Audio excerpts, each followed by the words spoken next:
All right, I got a call on Monday morning from another tree contractor from Jersey. He does some work on this side of the river, though. He had a stump he wanted to get ground out in Philadelphia. This is North Philly. I usually don't work in the city like this, but he said it was for a commercial client, and I guess they're builders or investors, and he needed it done that very day. This is a row house in North Philly. It's right up against that retaining wall, you can see, and that stump was rotten. We put the chainsaw on it, and I just gave it a couple of kicks, and it fell right into pieces like that. So that was good. I knew it was going to grind quickly, but the trick with this stump was two things. Number one, it had to be done that day, and there's supposed to be some weather coming, some snow coming on Tuesday.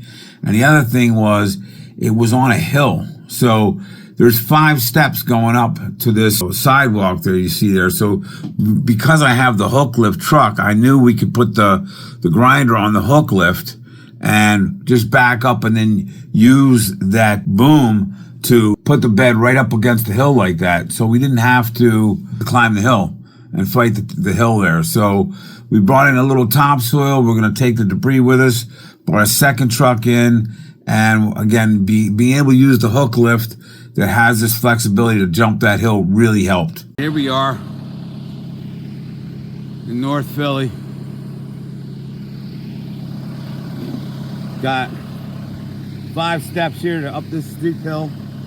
No way you'd ever get up there with the loader, and we got cars and all kinds of stuff in our way. We cut that stump down a little bit. Pretty sizable stump, but it's nice and rotten now. And we're gonna just run off the machine off the back of the 550, blow this thing out. Here we go.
now we'll use the 550. Take the grinder, put it back to street level, get it loaded up on a trailer, and come back with the 550 bed. We just put all the debris in there, cover it up, and bye-bye.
finished product. You see, he pushed that whole wall back a good ways. But it's straight as it's gonna get. Dirt down. Sidewalk blown off. Everything's good to go here. We're ready to roll. We got the 2 trucks. And the sun is shining. Thanks for watching. Let us know what you think in the comments.